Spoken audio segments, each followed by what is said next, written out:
ವಿಜಯಪುರ ಅಂದ್ರೆ ಸಾಕು ರಣ ಬಿಸಿಲಿಗೆ ಹೆಸರುವಾಸಿಯಾಗಿರುವ ಜಿಲ್ಲೆ. ಇಲ್ಲಿ ಏನು ಬೇಸಿಗೆಯಲ್ಲಿ ತಾಪಮಾನ 40 ಡಿಗ್ರಿಗಿಂತಲೂ ಅಧಿಕವಾಗಿರುತ್ತೆ. ಏನು ಅರಣ್ಯ ಇಲಾಖೆಯವರು ಒಂದು ಈ ಗಿಡಗಳನ್ನ ನೆಟ್ಟು ಒಂದು ಪಾಲನೆ ಪೋಷಣೆ ಮಾಡಬೇಕಾಗಿರುತ್ತೆ. ಈ ಹಿನ್ನೆಲೆಯಲ್ಲಿ ಸುಮಾರು ಈ ಒಂದು ವಿಜಯಪುರ ಜಿಲ್ಲೆಯ ಕಗ್ಗೋಡು ಗ್ರಾಮದಲ್ಲಿ ಒಂದು 1200ಕ್ಕೂ ಅಧಿಕ ಗಿಡಗಳನ್ನು ನೆಟ್ಟಿದ್ದಾರೆ. ಆದರೆ ಸಮಸ್ಯೆ ಏನಂದ್ರೆ ಸರಿಯಾದ ನಿರ್ವಹಣೆ ಇಲ್ಲದೆ ತಾವಿಲ್ಲಿ ನೋಡಬಹುದು ದೃಶ್ಯದಲ್ಲಿ ನಾನೀಗ ತೋರಿಸ್ತೀನಿ.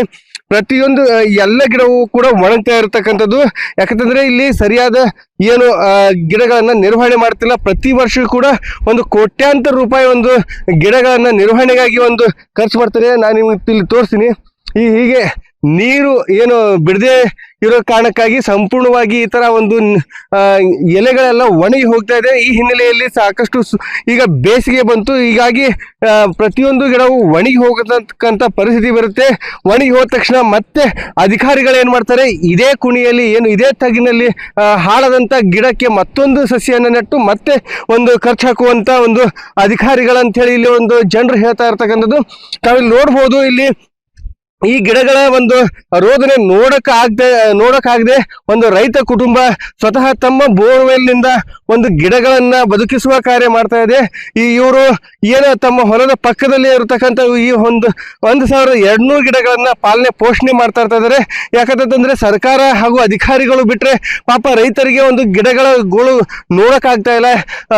ರೈತರಿಗೆ ಗೊತ್ತು ಒಂದು ಗಿಡದ ಮಹತ್ವ ಏನಂತ ಹೇಳಿ. ಅವರನ್ನೇ ಕೇಳೋಣ, ಏನ್ ಮಾಡಕತ್ತೀರಿ ಈಗ? ನಮಸ್ಕಾರ ಸರ. ನಾವು ಇಲ್ಲಿ ಗಿಡ ಹಚ್ಚಾರಿ, ಗಿಡ ಹಚ್ಚಿಂದ ಅವರು ಸನಿಯಾಕ್ ಬಂದಿಲ್ಲ. ಅವು ನನ್ನ ಕಣ್ಣು ಮುಂದೆ ಅದಾವು. ಸಿದ್ದಪ್ಪ ಹುಟ್ಟಿ ಮತ್ತ ಅವ್ರ ಬಗ್ಗೆ ನಾನು ಒಂದು ಮೋಟರ್ ನನ್ನ ಮಗ್ಗಲ್ಕೊಂದು ಎಕರೆ ಹೊಲ ಅದ. ಆ ಎಕರೆ ಹೊಲದಾಗ 2 ಬೋರ್ ಇದ್ದು, ಒಂದು ಬೋರ್ ಕುಲ್ಲ ಇತ್ತು. ಅದಕ್ಕೊಂದು 45,000 ಕೊಟ್ಟು ಒಂದು ಮೋಟರ್ ಕುಂದ್ರಿಸಿದೆ. ಒಂದು 25,000 ಕೊಟ್ಟು ಪೈಪ್ ತಂದಿನಿ. ಇಲ್ಲಿ ಎಲ್ಲ ಗಿಡಗಳಿಗೆ ನಾನು ನೀರು ಬಿಡ್ಲಾಕತ್ತೀನಿ. ಅದಕ್ಕೆ ದಯವಿಟ್ಟು ಸರ್ಕಾರದವರು ಈ ನಮ್ಮನ್ನು ಮಾಡಬಾರ್ದು, ಎಚ್ಚರದಿಂದ ಎಲ್ಲ ನಮ್ಗ ಇದು ಹಾಳೋದು ಆಗ್ತದ. ಅದು ದಯವಿಟ್ಟು ಇದನ್ನ ನಮ್ಗ ಇದು ಸರ್ಕಾರ ಇದೊಂದು ಅನುಕೂಲ ಮಾಡಿ ಕೊಡ್ಬೇಕು. ಮತ್ತೆ ಏನಾರೇ ಮಾಡಿ ಗಿಡ ಬದುಕಿಸ್ಬೇಕು. ಇದು ಒಂದು ಪ್ರಾಣ ಇದ್ದಂಗ, ಒಂದು ಜೀವ ಆದ್ರೆ ನಮ್ಗೆ ಏನು ಮಾಡಿದ್ರು ಅದು ಬರಂಗದ. ಅದು ಒಣಗದ್ರ ನಮ್ಗೆ ಎಂದೂ ಅದನ್ನ ಜೋಕ್ ಮಾಡೋದಾಗೋಲ್ಲ. ದಯವಿಟ್ಟು ಸರ್ಕಾರ ದೌಡ್ ಮಾಡಿ ಇದನ್ನ ಎಚ್ಚರದಿಂದ ನಮ್ಗ ಇದನ್ನ ಮಾಡ್ರಿ ಅಂತ ಹೇಳಿ ನಾ ಕೈ ಮುಗಿದು ಬೇಡ್ಕೊತೀನಿ. ಎಷ್ಟು ಗಿಡ ಅದಾವ್ರಿ? ಆಮೇಲೆ ಎಷ್ಟು ದಿನ ಆಯ್ತು ಗಿಡ ಹಚ್ಚಿ? ಆಮೇಲೆ ಹಚ್ಚಿ ಹೋದ್ರ ಹೊಳಿ ಬಂದಿಲ್ಲ? ಹಚ್ಚಿ ಇದೊಂದು 6 ತಿಂಗಳಾಯ್ತ್ರಿ. 6 ತಿಂಗಳಾಯ್ತು. ಒಮ್ಮೆ 2 ಸಲ ನಾನೇ ಕಿರಿಕಿರಿ ಮಾಡಿ ಅವ್ರಿಗೆ ಉಪ್ಪಾದ್ರ ಹಚ್ಚಿ 2 ಸಲ ನೀರು ಅವ್ರ ಕಲ್ಲಿ ಹಚ್ಚಿನಿ. ಹಾಗಾಗಿ ಅವರು ಈಗ 2 ತಿಂಗಳಾಯ್ತು. ಬಿಸಿಲು ಬಾಳದ, ಈ ಗಿಡ ಒಣಗದ ಹಚ್ಚಿಂದ ನನಗೆ ಚಿಂತೆ ಆಯ್ತು. ಇದು ಇಷ್ಟೆಲ್ಲ ಮಾಡಿ, ಇಷ್ಟೆಲ್ಲ ಖರ್ಚು ಮಾಡಿ, ಇಷ್ಟೆಲ್ಲ ಇದಕ್ಕೆ ಎಷ್ಟೋ ಖರ್ಚು ಆಗಿದೆ. ಈಗ ಇಷ್ಟೆಲ್ಲ ಖರ್ಚು ಮಾಡಿ ಹಾಳು ಮಾಡ್ತಾರಲ್ಲಪ್ಪ ಇದನ್ನ ಅಂತ ಹೇಳಿ ನಾ ತಕ್ಷಣ ಅಲ್ಲಿಂದ ನೋಡಿ ದಾರಿ ನೋಡಿದೆ ಅವ್ರದ್ದು. ಅವ್ರಿಗೆ ಮೊದಲು ನಾ ಹ್ಯಾಂಗ್ ಫೋನ್ ಹಚ್ತಿದ್ದೆ, ಫೋನ್ ಎತ್ತಿಲ್ಲ. ನನ್ನ ಇದಕ್ಕೆ ಬರ್ಲಿಲ್ಲ ಅವರು. ಬರ್ಲಾರಾಗ ನಾನು ಹಿಡಿ ಬಾಯ್ಕ ತಗೋ ಭೀಮ ಮ್ಯಾಕ್ ಎತ್ತು ಬಿಡಲಿ. ಅದಕ್ಕೆ ನಾನು ಅದನ್ನ ತಕ್ಷಣ ಎಲ್ಲ ಒಂದು ಮೋಟ್ರ್ ಕುಂದಿರಿಸಿ ಅದಕ್ಕೆಲ್ಲ ನೀರಿನ ವ್ಯವಸ್ಥೆ ನಾ ಮಾಡ್ಲಕತ್ತೀನಿ. ದಯವಿಟ್ಟು ಇದಕ್ಕೆ ಸರ್ಕಾರ ಆಗಲಿ ಯಾರೇ ಆಗಲಿ ಬಂದು ಸರ್ಕಾರ ಇದನ್ನು ಒಟ್ಟೆ ನಮ್ಗೆ ಸೌಲಭ್ಯ ಮಾಡಿಕೊಡ್ಬೇಕಂತ ನಾ ಕೈ ಮುಗಿದು ಬೇಡ್ಕೊತೀನಿ. ಒಂದ್ ಕಡೆ ಜಿಲ್ಲಾ ಉಸ್ತುವಾರಿ ಸಚಿವರು ಕೋಟೆ ವೃಕ್ಷ ಏನು ವೃಕ್ಷತಾನ್ ಹೆಸರಿನಲ್ಲಿ ಕೋಟೆ ಸಸಿಗಳನ್ನ ಹಾಸ್ತೀವಿ ಅಂತೇಳಿ ಹೋದ್ರೆ ಅಧಿಕಾರಿಗಳ ಎಡವಟ್ಟಿನಿಂದ ಹಚ್ಚಿರ್ತಕ್ಕಂಥ ಗಿಡಗಳು ಹಾಳಾಗುವಂತ ಪರಿಸ್ಥಿತಿ ಎದುರಾಗಿದೆ. ಅವರ ಏನು ರೈತರ ಒಂದು ಪತ್ನಿ ಕೂಡ ಅವರು ಕೂಡ ಒಂದು ಗಿಡ ಹಚ್ಚೋದ್ರಲ್ಲಿ ಅವ್ರು ನೀರು ಉಳಿಸೋದ್ರಲ್ಲಿ ಯಾವ ರೀತಿ ನೀರ್ ಹಾಕತ್ತೀರಿ? ನಾವ್ ಜಾಕ್ ಮಾಡ್ತೇವ್ರಿ, ಖುಷಿನ ಗಟ್ಲ ನಾವ್ ಜಾಕ್ ಮಾಡ್ತೇವ್ರಿ. ನಾವ್ ಗಿಡ ಎಲ್ಲಾ ನೋಡ್ಕೋತೇವ್ರಿ. ನಾವ್ ಜೀವನಕ್ಕೇನೆ ಹಚ್ಚಿಗೆ ಜಾಕ್ ಮಾಡ್ತೇವ್ರಿ. ಈಗ ನಿಮ್ ಹೊಲಕ್ಕೆ ನೀರು ಉಣಿಸಕ್ಕೆ ಆಗಂಗಿಲ್ಲ, ಇನ್ನ ಸರ್ಕಾರದ ಗಿಡಗಳಿಗೆ ನೀರು ಮಾಡ್ಬೇಕ್ರಿ ಅಂತ ಮತ್ತೆ ಟೈಮ್ ಬಂದವ್ರಿ. ಅವಕ್ಕ ನಾವ್ ಮಾಡ್ತೇವ್ರಿ ಎಲ್ಲಾರು. ಎಲ್ಲಾ ಚಲೋತ್ನಾಗ ಮಾಡ್ಕೊಂಡ್ ಹೋಗ್ತೇವ್ರಿ. ಏನು ಜಿಲ್ಲಾ ಉಸ್ತುವಾರಿ ಸಚಿವರ ಕನಸಿನ ಕೂಸಾದಂತ ಏನು ವೃಕ್ಷ ಅಭಿಯಾನ ಏನಿದೆ, ಅಧಿಕಾರಿಗಳು ಒಂದು ನಿರ್ಲಕ್ಷ್ಯದಿಂದಾಗಿ ಒಂದು ಸಾಕಷ್ಟು ಒಂದು ಇಲ್ಲಿ ತೊಂದರೆಗೆ ಒಳಗಾಗಿತ್ತಾ ಅನ್ನೋ ಒಂದು ಪ್ರಶ್ನೆ ಮೂಡ್ತಾ ಇದೆ. ಯಾಕಂತಂದ್ರೆ ಪ್ರತಿ ವರ್ಷ ಕೋಟ್ಯಾಂತರ ಸಸಿಗಳನ್ನ ನೆಟ್ಟು ವಿಜಯಪುರದ ಒಂದು ತಾಪಮಾನ ಕಡಿಮೆ ಮಾಡ್ಬೇಕಂತ ಹೇಳಿ ಒಂದು ಸಚಿವರು ಹರಸಾಹಸ ಪಡ್ತಿದ್ರೆ, ಇತ್ತ ಅಧಿಕಾರಿಗಳು ಏನು ಹಚ್ಚಿರ್ತಕ್ಕಂಥ ಗಿಡಗಳಿಗೆ ಸರಿಯಾಗಿ ನಿರ್ವಹಣೆ ಮಾಡದೆ ಅವುಗಳನ್ನ ಹಾಳು ಮಾಡ್ತಾ ಇದ್ದಾರೆ ಅನ್ನೋ ಒಂದು ಪ್ರಶ್ನೆ ಕೂಡ ಎದುರಾಗ್ತಿದೆ. ಕೇವಲ ಇದು ಒಂದು ಪ್ರದೇಶದ ಉದಾಹರಣೆ ಆದರೆ ಇನ್ನು ಜಿಲ್ಲೆಯಾದ್ಯಂತ ಎಷ್ಟು ಗಿಡಗಳನ್ನ ನೆಟ್ಟಿದ್ದಾರೆ, ಎಷ್ಟು ಗಿಡಗಳನ್ನ ಪಾಲನೆ ಪೋಷಣೆ ಮಾಡ್ತಾ ಇದ್ದಾರೆ, ಪ್ರತಿ ವರ್ಷ ಇವ್ರು ಆಗ್ತಕ್ಕಂಥ ಖರ್ಚಾದ್ರೆ ಎಷ್ಟು, ಸರ್ಕಾರ ಇವರಿಗೆ ಒಂದು ಸಾಮಾಜಿಕ ಅರಣ್ಯ ಆಗಿರಬಹುದು, ರಿಸರ್ವ್ ಫಾರೆಸ್ಟ್ ಆಗಿರ್ಬೋದು, ಹೀಗೆ ಕೋಟ್ಯಾಂತರ ರೂಪಾಯಿ ಸಸಿಗಳನ್ನ ಪಾಲನೆ ಪೋಷಣೆ ಮಾಡಿ ನೆಟ್ಟು ಪಾಲನೆ ಪೋಷಣೆ ಮಾಡಕ್ಕೆ ಕೋಟ್ಯಾಂತರ ರೂಪಾಯಿ ಖರ್ಚು ಮಾಡುತ್ತೆ. ಆದ್ರೆ ಅಧಿಕಾರಿಗಳು ಏನ್ ಮಾಡ್ತಾ ಇದ್ದಾರೆ ಅನ್ನುವಂತ ಪ್ರಶ್ನೆ ಕೂಡ ಎದುರಾಗುತ್ತೆ. ಕೂಡಲೇ ಎಚ್ಚೆತ್ತುಕೊಂಡ ಅಧಿಕಾರಿಗಳು ಹಚ್ಚಿರ್ತಕ್ಕಂಥ ಎಲ್ಲ ಗಿಡಗಳಿಗೂ ಕೂಡ ಒಂದು ಸರಿಯಾದ ರೀತಿಯಿಂದ ಸಮರ್ಪಕವಾಗಿ ವ್ಯವಸ್ಥೆ ಮಾಡಬೇಕಾಗಿ ರಿಪಬ್ಲಿಕ್ ಕನ್ನಡದ ಕಳಕಳಿಯಾಗಿದೆ. ಸುನಿಲ್ ಗೌಡನವರ್, ರಿಪಬ್ಲಿಕ್ ಕನ್ನಡ, ವಿಜಯಪುರ. ವಿಜಯಪುರ ಅಂದ್ರೆ ಸಾಕು ರಣ ಬಿಸಿಲಿಗೆ ಹೆಸರುವಾಸಿಯಾಗಿರುವ ಜಿಲ್ಲೆ. ಇಲ್ಲಿ ಏನು ಬೇಸಿಗೆಯಲ್ಲಿ ತಾಪಮಾನ 40 ಡಿಗ್ರಿಗಿಂತಲೂ ಅಧಿಕವಾಗಿರುತ್ತೆ. ಏನು ಅರಣ್ಯ ಇಲಾಖೆಯವರು ಒಂದು ಈ ಗಿಡಗಳನ್ನ ನೆಟ್ಟು ಒಂದು ಪಾಲನೆ ಪೋಷಣೆ ಮಾಡಬೇಕಾಗಿರುತ್ತೆ. ಈ ಹಿನ್ನೆಲೆಯಲ್ಲಿ ಸುಮಾರು ಈ ಒಂದು ವಿಜಯಪುರ ಜಿಲ್ಲೆಯ ಕಗ್ಗೋಡು ಗ್ರಾಮದಲ್ಲಿ ಒಂದು 1200ಕ್ಕೂ ಅಧಿಕ ಗಿಡಗಳನ್ನ ನೆಟ್ಟಿದ್ದಾರೆ. ಆದ್ರೆ ಸಮಸ್ಯೆ ಏನಂದ್ರೆ ಸರಿಯಾದ ನಿರ್ವಹಣೆ ಇಲ್ಲದೆ, ತಾವಿಲ್ಲಿ ನೋಡಬಹುದು ದೃಶ್ಯದಲ್ಲಿ ನಾನೀಗ ತೋರಿಸ್ತೀನಿ, ಪ್ರತಿಯೊಂದು ಎಲ್ಲ ಗಿಡವೂ ಕೂಡ ಒಣಗ್ತಾ ಇರತಕ್ಕಂಥದ್ದು.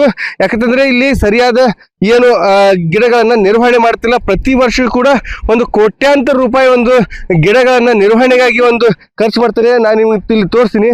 ಹೀಗೆ ನೀರು ಏನು ಬಿಡದೆ ಇರೋ ಕಾರಣಕ್ಕಾಗಿ ಸಂಪೂರ್ಣವಾಗಿ ಈ ತರ ಒಂದು ಎಲೆಗಳೆಲ್ಲ ಒಣಗಿ ಹೋಗ್ತಾ ಇದೆ. ಈ ಹಿನ್ನೆಲೆಯಲ್ಲಿ ಸಾಕಷ್ಟು ಈಗ ಬೇಸಿಗೆ ಬಂತು, ಹೀಗಾಗಿ ಪ್ರತಿಯೊಂದು ಗಿಡವು ಒಣಗಿ ಹೋಗತಕ್ಕಂಥ ಪರಿಸ್ಥಿತಿ ಬರುತ್ತೆ. ಒಣಗಿ ಹೋದ ತಕ್ಷಣ ಮತ್ತೆ ಅಧಿಕಾರಿಗಳು ಏನ್ ಮಾಡ್ತಾರೆ, ಇದೇ ಕುಣಿಯಲ್ಲಿ ಏನು ಇದೇ ತಗ್ಗಿನಲ್ಲಿ ಹಾಳಾದಂತ ಗಿಡಕ್ಕೆ ಮತ್ತೊಂದು ಸಸಿಯನ್ನು ನೆಟ್ಟು ಮತ್ತೆ ಒಂದು ಖರ್ಚು ಹಾಕುವಂತ ಒಂದು ಅಧಿಕಾರಿಗಳಂತ ಹೇಳಿ ಇಲ್ಲಿ ಒಂದು ಜನರು ಹೇಳ್ತಾ ಇರ್ತಕ್ಕಂಥದ್ದು ತಾವಿಲ್ಲಿ ನೋಡ್ಬೋದು. ಇಲ್ಲಿ ಈ ಗಿಡಗಳ ಒಂದು ರೋದನೆ ನೋಡಕ್ಕಾಗದೆ ಒಂದು ರೈತ ಕುಟುಂಬ ಸ್ವತಃ ತಮ್ಮ ಬೋರ್ವೆಲ್ ನಿಂದ ಒಂದು ಗಿಡಗಳನ್ನ ಬದುಕಿಸುವ ಕಾರ್ಯ ಮಾಡ್ತಾ ಇದೆ. ಇವರು ಏನು ತಮ್ಮ ಹೊಲದ ಪಕ್ಕದಲ್ಲಿ ಇರತಕ್ಕಂಥ ಈ 1200 ಗಿಡಗಳನ್ನ ಪಾಲನೆ ಪೋಷಣೆ ಮಾಡ್ತಾ ಇದ್ದಾರೆ. ಯಾಕಂತಂದ್ರೆ ಸರ್ಕಾರ ಹಾಗೂ ಅಧಿಕಾರಿಗಳು ಬಿಟ್ರೆ ಪಾಪ ರೈತರಿಗೆ ಒಂದು ಗಿಡಗಳ ಗೋಳು ನೋಡಕ್ಕಾಗ್ತಾ ಇಲ್ಲ. ರೈತರಿಗೆ ಗೊತ್ತು ಒಂದು ಗಿಡದ ಮಹತ್ವ ಏನಂತ ಹೇಳಿ ಅವರನ್ನೇ ಕೇಳೋಣ. ಏನ್ ಮಾಡಕತ್ತೀರಿ ಈಗ? ನಮಸ್ಕಾರ ಸರ. ನಾವು ಇಲ್ಲಿ ಗಿಡ ಹಚ್ಚಾರಿ, ಗಿಡ ಹಚ್ಚಿಂದ ಅವರು ಸನಿಯಾಕ್ ಬಂದಿಲ್ಲ. ಅವು ನನ್ನ ಕಣ್ಣು ಮುಂದೆ ಅದಾವು. ಸಿದ್ದಪ್ಪ ಹುಟ್ಟಿ ಮತ್ತ ಅವ್ರ ಬಗ್ಗೆ ನಾನು ಒಂದು ಮೋಟರ್ ನನ್ನ ಮಗ್ಗಲ್ಕೊಂದು ಎಕರೆ ಹೊಲ ಅದ. ಆ ಎಕರೆ ಹೊಲದಾಗ 2 ಬೋರ್ ಇದ್ದು, ಒಂದು ಬೋರ್ ಕುಲ್ಲ ಇತ್ತು. ಅದಕ್ಕೊಂದು 45,000 ಕೊಟ್ಟು ಒಂದು ಮೋಟ್ರ್ ಕುಂದ್ರಿಸಿದೆ. ಒಂದು 25,000 ಕೊಟ್ಟು ಪೈಪ್ ತಂದಿನಿ. ಇಲ್ಲಿ ಎಲ್ಲ ಗಿಡಗಳಿಗೆ ನಾ ನೀರು ಬಿಡ್ಲಾಕತ್ತೀನಿ. ಅದಕ್ಕೆ ದಯವಿಟ್ಟು ಸರ್ಕಾರದವರು ಈ ನಮ್ಮನ್ನು ಮಾಡಬಾರ್ದು, ಎಚ್ಚರದಿಂದ ಎಲ್ಲ ನಮ್ಗ ಇದು ಹಾಳೋದು ಆಗ್ತದ. ಅದು ದಯವಿಟ್ಟು ಇದನ್ನ ನಮ್ಗ ಇದು ಸರ್ಕಾರ ಇದೊಂದು ಅನುಕೂಲ ಮಾಡಿ ಕೊಡ್ಬೇಕು. ಮತ್ತೆ ಏನಾರೇ ಮಾಡಿ ಗಿಡ ಬದುಕಿಸ್ಬೇಕು. ಇದು ಒಂದು ಪ್ರಾಣ ಇದ್ದಂಗ, ಒಂದು ಜೀವ ಆದ್ರೆ ನಮ್ಗೆ ಏನು ಮಾಡಿದ್ರು ಅದು ಬರಂಗದ. ಅದು ಒಣಗದ್ರ ನಮ್ಗೆ ಎಂದೂ ಅದನ್ನ ಜೋಕ್ ಮಾಡೋದಾಗೋಲ್ಲ. ದಯವಿಟ್ಟು ಸರ್ಕಾರ ದೌಡ್ ಮಾಡಿ ಇದನ್ನ ಎಚ್ಚರದಿಂದ ನಮ್ಗ ಇದನ್ನ ಮಾಡ್ರಿ ಅಂತ ಹೇಳಿ ನಾ ಕೈ ಮುಗಿದು ಬೇಡ್ಕೊತೀನಿ. ಎಷ್ಟು ಗಿಡ ಅದಾವ್ರಿ? ಆಮೇಲೆ ಎಷ್ಟು ದಿನ ಆಯ್ತು ಗಿಡ ಹಚ್ಚಿ? ಆಮೇಲೆ ಹಚ್ಚಿ ಹೋದ್ರ ಹೊಳಿ ಬಂದಿಲ್ಲ? ಹಚ್ಚಿ ಇದೊಂದು 6 ತಿಂಗಳಾಯ್ತ್ರಿ. 6 ತಿಂಗಳಾಯ್ತು. ಒಮ್ಮೆ 2 ಸಲ ನಾನೇ ಕಿರಿಕಿರಿ ಮಾಡಿ ಅವ್ರಿಗೆ ಉಪ್ಪಾದ್ರ ಹಚ್ಚಿ 2 ಸಲ ನೀರ್ ಅವ್ರ ಕಲ್ಲಿ ಹಚ್ಚಿನಿ. ಹಾಗಾಗಿ ಅವರು ಈಗ 2 ತಿಂಗಳಾಯ್ತು. ಬಿಸಿಲು ಬಾಳದ, ಈ ಗಿಡ ಒಣಗದ ಹಚ್ಚಿಂದ ನನಗೆ ಚಿಂತೆ ಆಯ್ತು. ಇದು ಇಷ್ಟೆಲ್ಲ ಮಾಡಿ, ಇಷ್ಟೆಲ್ಲ ಖರ್ಚು ಮಾಡಿ, ಇಷ್ಟೆಲ್ಲ ಇದಕ್ಕೆ ಎಷ್ಟೋ ಖರ್ಚು ಆಗಿದೆ. ಈಗ ಇಷ್ಟೆಲ್ಲ ಖರ್ಚು ಮಾಡಿ ಹಾಳು ಮಾಡ್ತಾರಲ್ಲಪ್ಪ ಇದನ್ನ ಅಂತ ಹೇಳಿ ನಾ ತಕ್ಷಣ ಅಲ್ಲಿಂದ ನೋಡಿ ದಾರಿ ನೋಡಿದೆ ಅವ್ರದ್ದು. ಅವ್ರಿಗೆ ಮೊದಲು ನಾ ಹ್ಯಾಂಗೆ ಫೋನ್ ಹಚ್ತಿದ್ದೆ, ಫೋನ್ ಎತ್ತಿಲ್ಲ. ನನ್ನ ಇದಕ್ಕೆ ಬರ್ಲಿಲ್ಲ ಅವರು. ಬರ್ದಾರಾಗ ನಾನು ಹಿಡಿಬಾರೋ ಹಿಡಿಬಾಯ್ತು ತಗೋ ಭೀಮ ಮ್ಯಾಕ್ ಎತ್ತಿ ಬಿಡಲಿ. ಅದಕ್ಕೆ ನಾನು ಅದನ್ನ ತಕ್ಷಣ ಎಲ್ಲ ಒಂದು ಮೋಟ್ರ್ ಕುಂದಿರಿಸಿ ಅದಕ್ಕೆಲ್ಲ ನೀರಿನ ವ್ಯವಸ್ಥೆ ನಾ ಮಾಡಕತ್ತೀನಿ. ದಯವಿಟ್ಟು ಇದಕ್ಕೆ ಸರ್ಕಾರ ಆಗಲಿ ಯಾರೇ ಆಗಲಿ ಬಂದು ಸರ್ಕಾರ ಇದನ್ನು ಒಟ್ಟೆ ನಮ್ಗೆ ಸೌಲಭ್ಯ ಮಾಡಿಕೊಡ್ಬೇಕಂತ ನಾ ಕೈ ಮುಗಿದು ಬೇಡ್ಕೊತೀನಿ. ಒಂದ್ ಕಡೆ ಜಿಲ್ಲಾ ಉಸ್ತುವಾರಿ ಸಚಿವರು ಕೋಟೆ ವೃಕ್ಷ ಏನು ವೃಕ್ಷಸ್ಥಾನ್ ಹೆಸರಿನಲ್ಲಿ ಕೋಟೆ ಸಸಿಗಳನ್ನ ಹಾಸ್ತೀವಿ ಅಂತ ಹೋದ್ರೆ ಅಧಿಕಾರಿಗಳ ಎಡವಟ್ಟಿನಿಂದ ಹಚ್ಚಿರ್ತಕ್ಕಂಥ ಗಿಡಗಳು ಹಾಳಾಗುವಂತ ಪರಿಸ್ಥಿತಿ ಎದುರಾಗಿದೆ. ಅವರ ಏನು ರೈತರ ಒಂದು ಪತ್ನಿ ಕೂಡ ಅವರು ಕೂಡ ಒಂದು ಗಿಡ ಹಚ್ಚೋದ್ರಲ್ಲಿ ಅವ್ರು ನೀರು ಉಳಿಸೋದ್ರಲ್ಲಿ ಯಾವ ರೀತಿ ನೀರ್ ಹಾಕತ್ತೀರಿ? ನಾವ್ ಜಾಕ್ ಮಾಡ್ತೇವ್ರಿ, ಖುಷಿನ ಗಟ್ಲ ನಾವ್ ಜಾಕ್ ಮಾಡ್ತೇವ್ರಿ. ನಮ್ ಗಿಡ ಎಲ್ಲಾ ನೋಡ್ಕೋತೇವ್ರಿ. ನಾವ್ ಜೀವನಕ್ಕೇನೆ ಹಚ್ಚಿಗೆ ಜಾಕ್ ಮಾಡ್ತೇವ್ರಿ. ಈಗ ನಿಮ್ ಹೊಲಕ್ಕೆ ನೀರು ಉಣಿಸಕ್ಕೆ ಆಗಂಗಿಲ್ಲ, ಇನ್ನ ಸರ್ಕಾರದ ಗಿಡಗಳಿಗೆ ನೀರು ಮಾಡ್ಬೇಕ್ರಿ ಅಂತ ಮತ್ತೆ ಟೈಮ್ ಬಂದವ್ರಿ ಅವಕ್ಕ ನಾವ್ ಮಾಡ್ತೇವ್ರಿ. ಎಲ್ಲಾರಿ ಎಲ್ಲ ಚಲೋತ್ನಾಗ ಮಾಡ್ಕೊಂಡ್ ಹೋಗ್ತೇವ್ರಿ.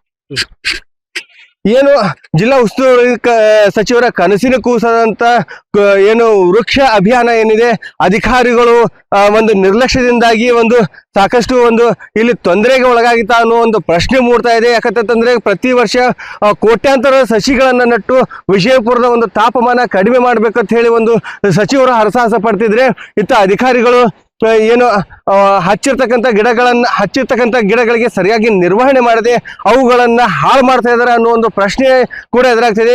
ಕೇವಲ ಇದು ಒಂದು ಪ್ರದೇಶದ ಉದಾಹರಣೆ ಆದರೆ ಇನ್ನು ಜಿಲ್ಲೆಯಾದ್ಯಂತ ಎಷ್ಟು ಗಿಡಗಳನ್ನ ನೆಟ್ಟಿದ್ದಾರೆ, ಎಷ್ಟು ಗಿಡಗಳನ್ನ ಪಾಲನೆ ಪೋಷಣೆ ಮಾಡ್ತಾ ಇದ್ದಾರೆ, ಪ್ರತಿ ವರ್ಷ ಇವ್ರು ತೆಗೆತಕ್ಕಂಥ ಖರ್ಚಾದ್ರೆ ಎಷ್ಟು, ಸರ್ಕಾರ ಇವರಿಗೆ ಒಂದು ಸಾಮಾಜಿಕ ಅರಣ್ಯ ಆಗಿರಬಹುದು, ರಿಸರ್ವ್ ಫಾರೆಸ್ಟ್ ಆಗಿರ್ಬೋದು, ಹೀಗೆ ಕೋಟ್ಯಾಂತರ ರೂಪಾಯಿ ಸಸಿಗಳನ್ನ ಪಾಲನೆ ಪೋಷಣೆ ಮಾಡಕ್ಕೆ ಕೋಟ್ಯಾಂತರ ರೂಪಾಯಿ ಖರ್ಚು ಮಾಡುತ್ತೆ. ಆದ್ರೆ ಅಧಿಕಾರಿಗಳು ಏನ್ ಮಾಡ್ತಾ ಇದ್ದಾರೆ ಅನ್ನುವಂತ ಪ್ರಶ್ನೆ ಕೂಡ ಎದುರಾಗುತ್ತೆ. ಕೂಡಲೇ ಎಚ್ಚೆತ್ತುಕೊಂಡ ಅಧಿಕಾರಿಗಳು ಹಚ್ಚಿರ್ತಕ್ಕಂಥ ಎಲ್ಲ ಗಿಡಗಳಿಗೂ ಕೂಡ ಒಂದು ಸರಿಯಾದ ರೀತಿಯಿಂದ ಸಮರ್ಪಕವಾಗಿ ವ್ಯವಸ್ಥೆ ಮಾಡಬೇಕಾಗಿ ರಿಪಬ್ಲಿಕ್ ಕನ್ನಡದ ಕಳಕಳಿಯಾಗಿದೆ. ಸುನಿಲ್ ಗೌಡನವರ್, ರಿಪಬ್ಲಿಕ್ ಕನ್ನಡ, ವಿಜಯಪುರ.